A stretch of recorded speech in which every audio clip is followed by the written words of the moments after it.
जिन्होंने हमें जीवन दिया है।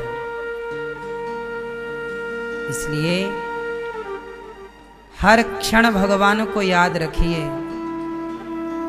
और कोशिश करिए कि कहीं मन लग ना जाए, क्योंकि जितनी देर मन जहां लगेगा उतनी देर आप भगवान से वंचित हो जाएंगे, भूल जाएंगे। इसलिए कुंती बुआ कहती हैं कि हे श्री कृष्ण, हे प्रभु, मैं आपको कभी भूलूं नहीं।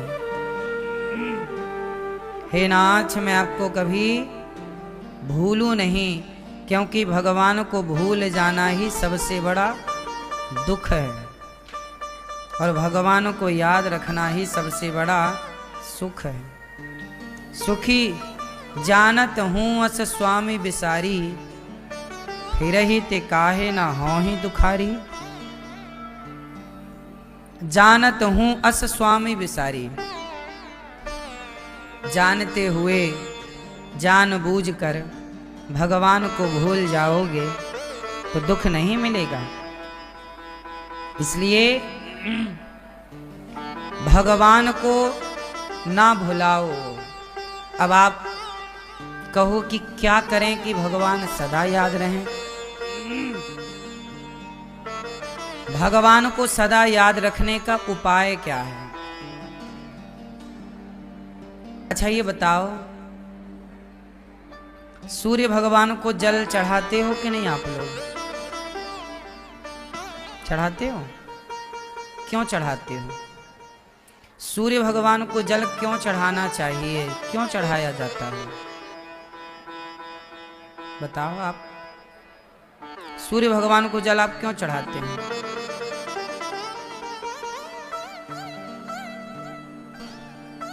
चढ़ाते हो कि नहीं? क्यों चढ़ाते हो?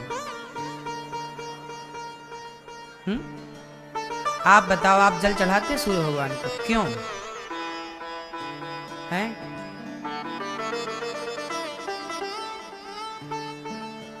विटामिन डी मिलता है इसलिए।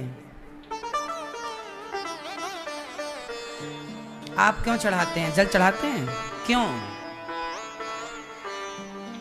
आज हम आपको यह बताने जा रहे हैं कि हर समय भगवान को कैसे याद रखा जाए। मैं इस विधि की ओर जा रहा हूं, बहुत महत्वपूर्ण है। आज की हर बात समझने का प्रयास करिएगा। हर क्षण भगवान को कैसे याद रखा जा सकता है, मैं उसका एक तरीका बताऊंगा आज आपको। सूर्य भगवान को जल सब चढ़ाते हैं, सब मतलब बहुत लोग नहीं भी चढ़ाते। सूर्य भगवान को जल फिर भी बहुत लोग चढ़ाते हैं। चढ़ाते तो हैं, पर उन्हें पता नहीं होता बेचारों को कि हम जल क्यों चढ़ा रहे हैं। मंदिर बहुत लोग जाते हैं, उन्हें ये नहीं पता होता कि मंदिर हम जा क्यों रहे हैं, क्यों जा रहे हैं मंदिर। पूजा सब करते हैं भगवान की, पर उन्हें ये नहीं पता कि हम पूजा कर क्यों रहे हैं।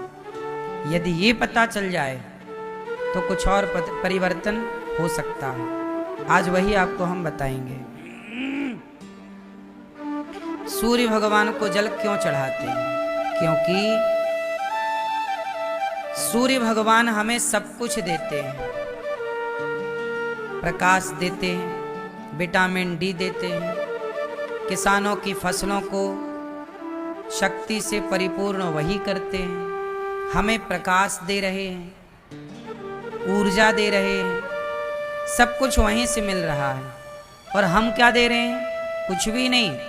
तो सूर्य भगवान से हम कहते हैं कि हे सूर्य भगवान, आप हमें सब कुछ देते हैं, आप हमें इतना कुछ देते हैं, हम कम से कम लोटा भर पानी देकर आपका धन्यवाद तो करें। तो ये ईश्वर का थैंक यू है कि हे ईश्वर, आपने जो हमें दिया हम क्या दे सकते हैं? कम से कम एक लोटा जल, श्रद्धा से कि प्रभु ये आपका धन्यवाद, आपने हमें सब कुछ दिया, उसके लिए धन्यवाद। ये धन्यवाद ज्ञापित करने के लिए एक लोटा जल। मंदिर क्यों जाते हैं? ईश्वर का धन्यवाद करने।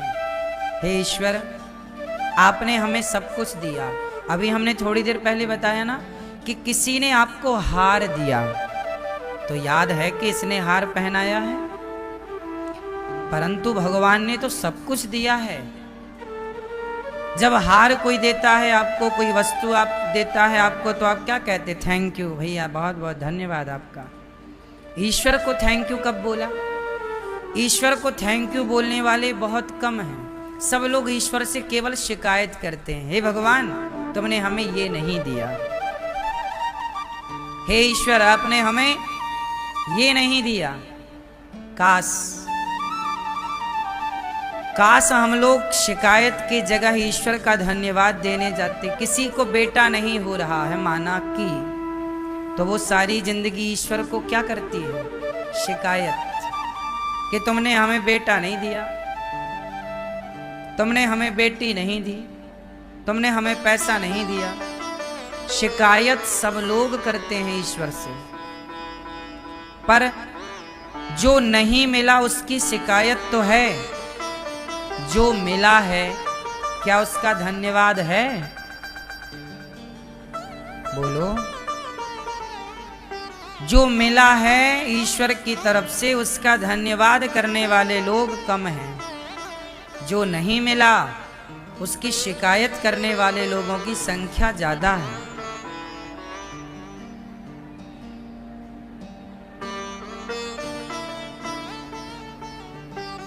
एक आदमी अखबार पढ़ रहा था। देखो आप शिकायतें करते हो, उस शिकायतों के ऊपर मैं एक छोटी सी बात आपको सुनाऊं, सुनिएगा। एक आदमी अखबार पढ़ रहा था कि उस अखबार में उसने पढ़ा उसके मरने की फोटो छपी थी अखबार में। अरे भाई मैं तो अखबार पढ़ रहा हूं और मेरी फोटो छपी कि मैं मर गया। ऊपर लिखा था बड़ी लाइन में कि भाई फलाने मर गए। उसने कहा भाई आज तो 1 अप्रैल भी नहीं है, ये मजाक किसने किया? अखबार पढ़ने वाला व्यक्ति देख रहा है कि उसी की फोटो छपी है, लिखा है कि मर गए। उसको लगा ये मजाक किसी ने आज मेरे साथ किया। लेकिन थोड़ी देर बाद उन्होंने सुना कि बाहर बहुत शोर हो रहा है, तो वो बाहर गए तो वहां उसके परिवार के लोग रो रहे थे। उसकी पत्नी, उसके बेटा, उसके माता, उसके पिता, परिवार, दोस्त, समाज, रिश्तेदार इकट्ठे थे, जोर जोर से रो रहे थे। उसने देखा भाई रो क्यों रहे हो? भीड़ में जब वो घुसा तो वहां एक मरा हुआ आदमी पड़ा था। उसने कहा ये कौन मर गया भाई? पास में जाकर देखा ध्यान से, ये कौन है? देखा तो वो उसी की लाश थी, उसी की बॉडी थी। मतलब अखबार में जो पढ़ रहा था वो सही पढ़ रहा था, परंतु मैं तो ये खड़ा हूं, मेरा शरीर यहां पड़ा है, ये क्या है? अब वो अपनी पत्नी के पास, अरे सुन काहे रोती है, देख मैं तो ये हूं। वो पत्नी को पकड़ रहा है, पर पत्नी पकड़ में नहीं आ रही है। वो पत्नी से कुछ कहना चाह रहा है पर कह नहीं पा रहा है, पत्नी सुन ही नहीं रही है, रो ही रही है, बस रो रही है। बेटे के पास गया, गोद में उठाना चाहा पर बेटा उठा ही नहीं। पिता के पास गया, पिता को देखा रोता हुआ, चुप करा रहा है, आंसू पहुंच रहा पर कुछ पूछ ही नहीं रहा है। अब वो समझ गया कि मैं सचमुच मर गया हूं। अब जो मैं खड़ा हूं वह केवल मेरी आत्मा है, मेरा सूक्ष्म शरीर है। अखबार में जो आया था वो गलत नहीं था, मैं मर चुका हूं। लेकिन मैं तो मर गया, क्या मैंने मरने के पहले अपनी पत्नी को, अपने पिता को, अपने पुत्र को मैंने वह दिया क्या जो मुझे देना था? जब तक प्राण थे, मैं जिंदा था, मैं अपनी पत्नी से शिकायत करता रहा, लड़ता रहा, उसे अपमानित करता रहा। माँ की कभी सेवा ना की, बाप से सीधे मुंह बातें ना की। अब तो मैं मर गया। अब वो रो रहा है जोर जोर से, पर उसका रोना कोई नहीं सुन रहा है। उसका रोना कोई नहीं सुनता। वो कहता है, हे भगवान, एक मौका दे दो, मैं अपनी पत्नी को कम से कम सॉरी तो कह लूं, एक बार माफी तो मांग लूं कि मैंने तेरे साथ बहुत अत्याचार किया है, तेरे हक का मैंने तुझे प्यार नहीं दिया। जीवन था तो लड़ने झगड़ने में गुजार दिया, अब मर गया हूं तो पता चल रहा है कि रिश्ते क्या होते हैं। वो बस चीख रहा है, चिल्ला रहा है, पर करे क्या? तभी उसे यमदूत नजर आए। यमदूत उसे लेने आए थे। चल, अब तेरे को लेकर चल रहे हैं, अभी तक तो तुझे उस शरीर से निकाल कर छोड़ दिया था, अब तो सब देख लिया, अब चल।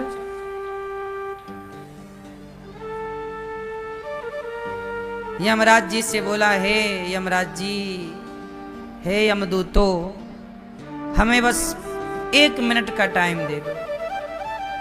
क्यों? बोले 1 मिनट दे दो हमें, हम अपनी माँ से एक बार कह दें कि माँ हमें माफ कर दो।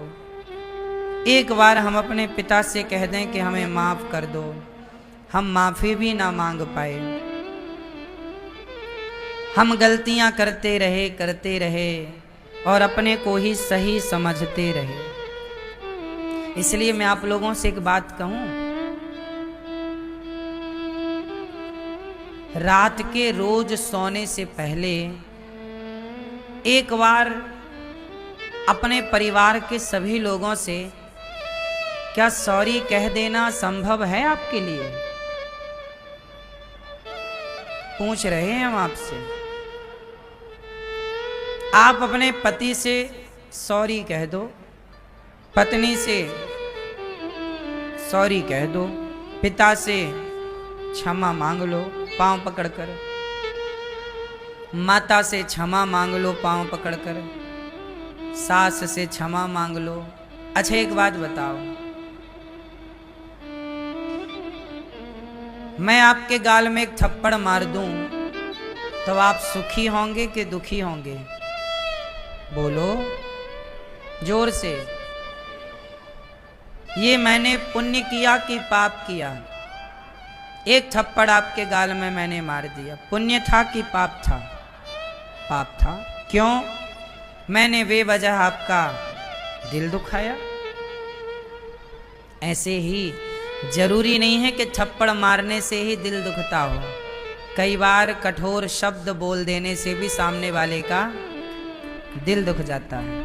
और पता नहीं हमारी कौन सी बात किसका दिल दुखाई हो। हमने पति से आज इतनी बातें की, पत्नी से इतनी बातें की, आज माँ से जरा कड़े शब्दों में बातें हो गईं, तो क्या माँ का दिल ना दुखा होगा? क्या पत्नी का दिल ना दुखा होगा? जब तुम बिना हिचकिचाए कड़े शब्दों से दिल दुखा सकते हो, तो सॉरी कहने में हिचकिचाते क्यों हो? तुम्हारा अभिमान तुम्हारे सामने आकर खड़ा हो जाता, नहीं मैं झुकूंगा नहीं, नहीं मैं सॉरी नहीं कहूंगा। जबकि गलती आप करते हैं, लेकिन आपका अभिमान इतना है, एटीट्यूड इतना है कि आपका अभिमान आपको जरा झुकने नहीं देता।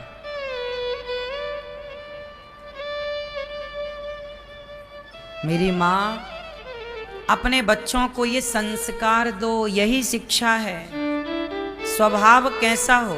मधुर हो। मधुर स्वभाव किसे कहते हैं? रोज क्षमा मांगनी चाहिए। भैया आज देखो कथा पूरी हुई, पूरी होने की स्थिति पर है। आज हम आपसे सबसे क्षमा मांगेंगे कि हमारी वाणी से कोई अपराध बना हो 7 दिनों में, हमारे व्यवहार से आपका दिल दुखा हो, हमारे कार्यकर्ताओं के द्वारा यदि आपका दिल दुखा हो, कोई अपमान हुआ हो, किसी प्रकार की आपकी भावनाएं आहत हुई हो, तो हमें क्षमा कीजिए। यही हमारा फर्ज है, यही हमारा धर्म है। जैसे आप हमारे अतिथि हैं तो हम आपसे क्षमा मांगते हैं कि हमसे कोई अपराध, और सुनो ऐसा नहीं है कि हमसे कोई अपराध ना हुआ हो। दूध का धुला तो कोई नहीं है, अपराधी तो सब हैं। किससे गलतियां नहीं होती? कई बार मैं नहीं चाहता कि आपका दिल दुखे, फिर भी कुछ ऐसे शब्द हो जाते हैं कि आपका दिल दुख जाता है। कई बार मैं चाह कर जान कर नहीं चाहता ये सब करना कहना, फिर भी। इसलिए नियम बनाओ कि आप रोज भगवान से क्षमा मांगोगे। हे ईश्वर, हम बड़े पापी हैं। हे श्याम सुंदर, हम जितनी पूजा आपकी करनी थी, जितना आपका स्मरण करना था, नहीं कर पाए। अच्छा, आप ईश्वर के अपराधी हो या नहीं? बोलो, ईश्वर के अपराधी हो? क्या अपराध हुआ? हे प्रभु, मेरी वाणी से ना जाने कितने आपके भक्तों का हमने दिल दुखाया होगा, कितनी हमने निंदा और चुगली की। हे प्रभु, हमने आपको भुला दिया, आपका स्मरण ही नहीं किया। हे प्रभु, आज हम आपको भोग लगाए बिना खा लिए। हे प्रभु, आज हम आपका नाम ना जप पाए। हे प्रभु, आज हमारी वाणी से झूठ निकल गया। कितने अपराध हम दिन भर में कर डालते हैं, हमें पता ही नहीं लगता कि हमने कितनी बार झूठ बोल दिया। हमने मजाक मजाक में कितनी निंदा कर ली, हमने कितने अपराध तो अपनी वाणी से कर लिए, हमें पता ही नहीं लगा। एक बार ईश्वर से क्षमा। हे प्रभु, आप हमारे माता हैं, पिता हैं, हमारे अपराध हो गए, हमें क्षमा कर दो। देखो, गलतियां करना गलत नहीं है। हर बच्चा गलती करता है, फिर क्या होता है? माँ उसे सॉरी बोलना सिखाती है, चलो सॉरी बोलो। माँ उसे बचपन से कोचिंग देती है ना सॉरी बोलने की, बेटा चलो गलती हो ना सॉरी बोलो, फिर क्षमा हो जाती है। ऐसे ही रोज ईश्वर से क्षमा मांगो, प्रभु हम अपराधी हैं। अपनी पत्नी से रोज सॉरी कह लो, अपने पति से रोज सॉरी। एक सॉरी शब्द ऐसा है कि आप अपने पत्नी, अपने पति, अपनी माता, अपने पिता से यदि रोज ये सॉरी कहने लग गए तो मैं गारंटी लेता हूं कि आपके रिश्ते कभी नहीं टूटेंगे, सदा मजबूत होके चलेंगे। एक शब्द ऐड कर लीजिए, क्षमा। क्या ऐड करना है? क्षमा। जगा दो इन्हें भैया को।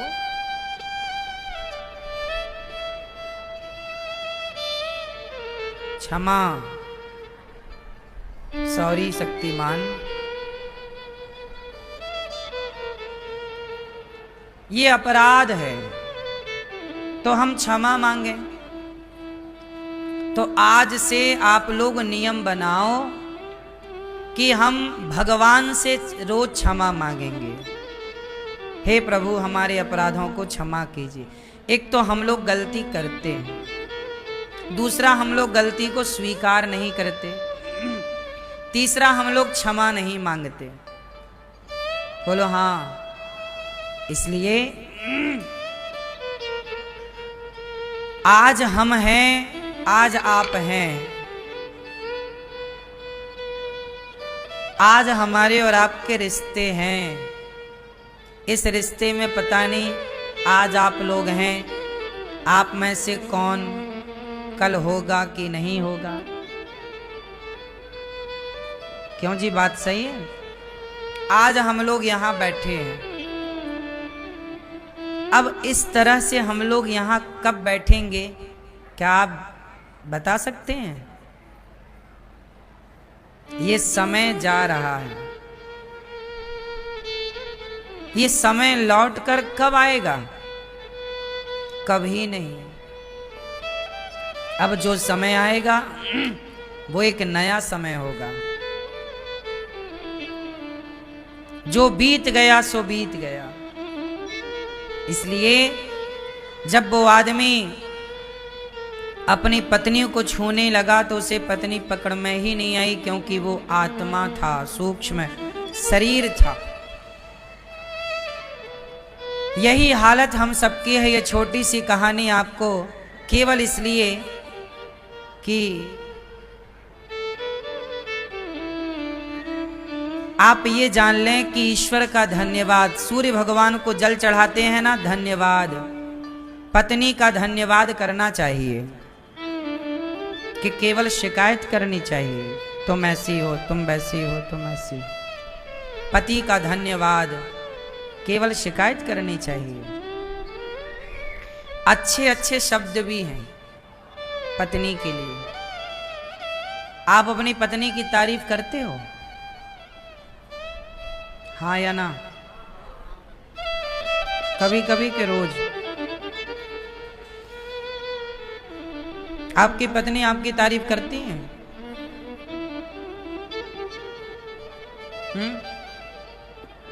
क्यों?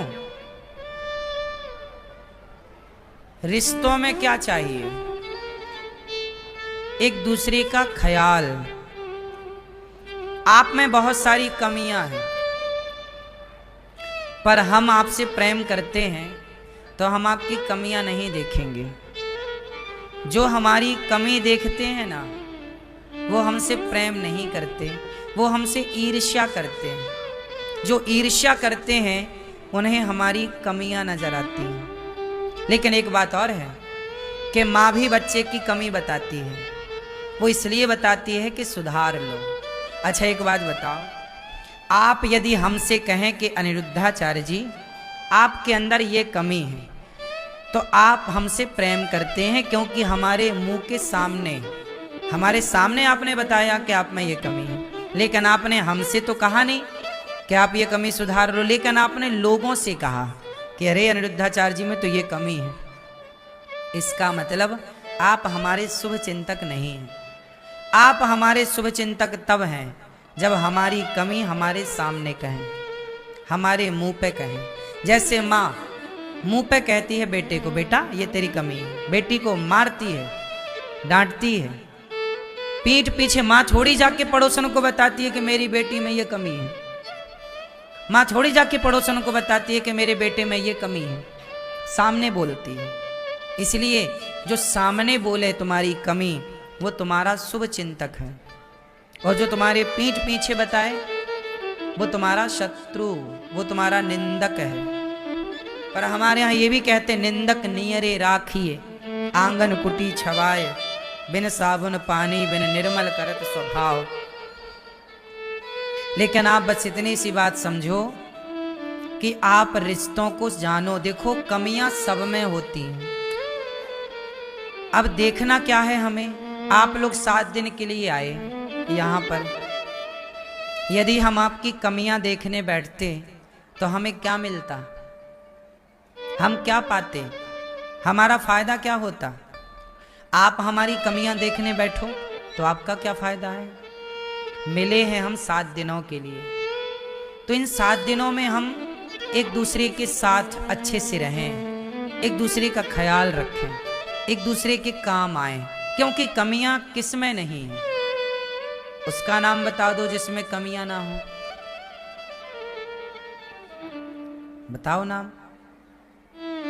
इसलिए कभी ये नहीं कहना चाहिए कि तुम बुरे हो। माना कि कोई बुरा है, हम क्यों कहें कि ये बुरा है? वो बुरा है, हम समझाएं कि भैया आपकी ये कमी है, आप सुधारना चाहें तो सुधार लो। हमारा फर्ज है आपका मार्गदर्शन करना। उस मार्ग पर चलना ना चलना आपकी मर्जी। हम ये नहीं कहते कि आप बुरे हैं, नहीं। इस संसार में कभी बुराई देखनी है तो बताओ आप लोग, किसकी बुराई देखनी चाहिए? किसकी? आप बताओ। कभी बुराई देखनी है तो स्वयं की देखो, अपनी। क्योंकि इस संसार का सबसे बुरा व्यक्ति कौन? हम। खुद की बुराई देखो। और अच्छाई देखनी है तो केवल भगवान की और भगवान के भक्तों की। अच्छाई भक्तों की और भगवान की, और बुराई स्वयं की। लेकिन आज का व्यक्ति बुराई दूसरों की देखता है, अच्छाई अपनी बताता है, इसलिए व्यक्ति खाली का खाली रह जाता है। जो व्यक्ति अपनी कमियां ढूंढ लेता है वही तो सुधार पाएगा। इसलिए दास अनिरुद्ध कभी नहीं कहता कि कोई बुरा है। हम सदा ये मानते हैं कि हम बुरे हैं और हम अपनी कमियों को ठीक करते हैं। हम अपने को बेहतर बनाना चाहते हैं। हम आपको सही मार्ग दिखा सकते हैं। आपको भी बेहतर बनाने के प्रयास में हम लगे हैं, पर हम कभी किसी की कमी नहीं देखते। हमें दिखती ही नहीं। हम क्यों देखें? हमें नहीं देखना। हम देख के क्या पाएंगे? यदि हम आपकी कमियां देखने लग गए तो वो कमी आप में नहीं है, वो कमी हम में ही है कि हमें कमी ही क्यों नजर आई, आपकी खूबियां नजर क्यों नहीं आई? आप में दो चीज होती हैं, कोई ना कोई खूबी है और कोई ना कोई कमी है। अब ये मुझ पर निर्भर करता है कि मैं देखना क्या चाहता हूं, आपकी खूबियां या आपकी कमियां। इसलिए अपने रिश्तों में कमियां ना ढूंढो कि पत्नी में ये कमी है, पति में ये कमी है। अपने रिश्तों में खूबियां देखो। क्या देखना चाहिए रिश्तों में? खूबियां। कमियां तो सब में हैं ऑलरेडी। आपकी पत्नी कैसी है, पति कैसा है। आप लोग गलती क्या करते हैं? पड़ोसियों से, औरों से अपने रिश्तों की तुलना करने लग जाते हैं। देखो वो कैसे हैं। नहीं, रोज सॉरी बोलना सीखो। रोज ईश्वर से मंदिर जाकर के सूर्य भगवान को जल चढ़ाकर थैंक यू। हम किसी से कुछ लेते हैं ना तो सदा उसके ऋणी रहते हैं। भगवान को सदा याद कैसे रखें? हर क्षण ये फील करो कि हम ईश्वर के ऋणी हैं। अच्छा बताओ, आप ईश्वर के ऋणी हो या नहीं? बोलो हाँ। क्या ऋण है ईश्वर का आप पर? बोलो, आप बताओ, आप ईश्वर की ऋणी हैं? आपसे पूछ रहे हैं, आप ईश्वर की ऋणी हैं? हाँ या ना? क्या लिया है? कौन सा कर्जा लिया है ईश्वर से? बताओ, क्या लिया है आपने भगवान से? हैं? हम ईश्वर के ऋणी कैसे हैं? क्योंकि ईश्वर ने ही हमें देखने को आंखें दी, चलने को पांव दिए, हाथ दिए। ना दिए होते तो, ना दिया होता कान बहरे होते तो, ना दिया होता मुंह गूंगे होते तो। इसलिए हम सदा ईश्वर के ऋणी हैं। इसलिए सदा मंदिर में जाओ तो कान पकड़ के ईश्वर से कहो, प्रभु हम आपके ऋणी हैं, कभी ऋण चुका नहीं सकते। देखो, आप मुझे 1 लाख रुपया उधार दो, फॉर एग्जाम्पल, उदाहरण, आप मुझे 1 लाख रुपया उधार दो, माना कि, और मैं आपका 1 लाख रुपए ले लूं और मैं आपका सम्मान भी ना करूं लाख रुपया लेकर। मैं सदा आपसे कहूं, अरे आपने हमें ये नहीं दिया। अब बताओ, जो हमने लाख रुपया लिया है, क्या हमें उस एहसान के बदले आपके सामने नम्र नहीं होना चाहिए? क्या ये शिष्टाचार नहीं है? हमारे यहाँ एक कुत्ता है, मतलब समाज में हम सनातनियों के बीच में गलियों में कुत्ता रहता है। कुत्ता का स्वभाव कैसा होता है जरा बताओ? कुत्ता जिस घर की एक रोटी खाता है उस घर की रात भर रक्षा करता है जाग कर। बात सही है कि गलत है? कुत्ता जिस घर की रोटी खाता है उस घर के लिए क्या होता है? वफादार होता है कि नहीं? लेकिन आज का इंसान 1,00,000 रुपया तुमसे लेने के बाद भी वो तुम्हारी बुराई करता है।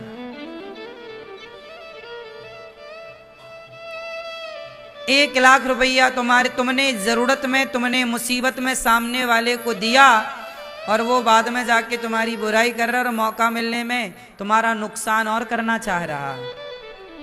हाँ या ना? क्या ऐसे लोग समाज में नहीं है? ये लोग क्या हैं? ये कुत्ते से भी गए गुजरे हैं। कुत्ता तो इनसे बढ़िया वफादार है, नहीं है? कुत्ता तो वफादार है, ये कहां वफादार है? और सुनो, मां तुम्हें इस संसार की सबसे पहली मिठाई का नाम बताओ। इस संसार की सबसे पहली मिठाई जो आप लोगों ने पाई, जो मिठाई का स्वाद आपने लिया, वो पहली मिठाई क्या थी? हाँ? माँ का, इस संसार की सबसे पहली मिठाई है माता का दूध। सबने पिया है? हाँ या ना? दूध पीने वाले बेटे, आज एक माँ आई हमारे पास, 3 बेटे हैं उनके। 3 बेटों ने माँ का दूध पिया है और तीनों को पाल पोस कर बड़ा किया और तीनों ने बेटों ने फिर माँ को घर के बाहर का रास्ता निकाल दिया, चलो बाहर। अब आप बताओ, कुत्ता हमारे यहाँ एक रोटी खाता है तो मालिक के लिए वफादार होता है, लेकिन जिस माँ ने तुम्हें दूध पिलाया, तुम्हारी तेल मालिश की, तुम्हारा मलमूत्र धोया, तुम्हें पढ़ाया लिखाया, मेहनत मजदूरी करके तुम्हारे सपने पूरे किए और तुमने उस माँ का बुढ़ापे में साथ नहीं दिया, तो बताओ तुम अच्छे हो कि गली का कुत्ता अच्छा है?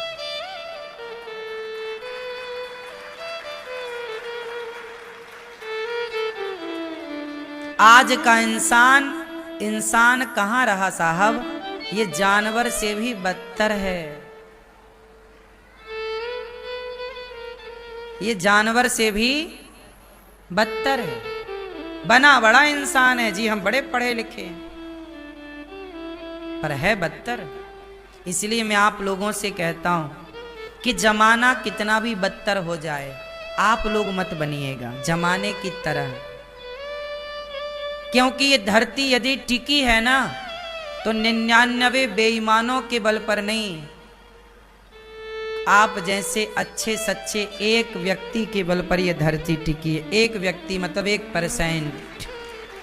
इस धरती पे जो 1% अच्छे लोग हैं, आज भी बहुत झूठ बोलने वाले हैं, आज लोग झूठ बहुत बोलते हैं, लेकिन आज भी बहुत लोग हैं जो सच बोलते हैं। हाँ या ना? आज भी बहुत लोग हैं जो सच बोलते हैं। अब बताओ, ये धरती उन 99 झूठे लोगों पर टिकी है या एक सच्चे पर टिकी?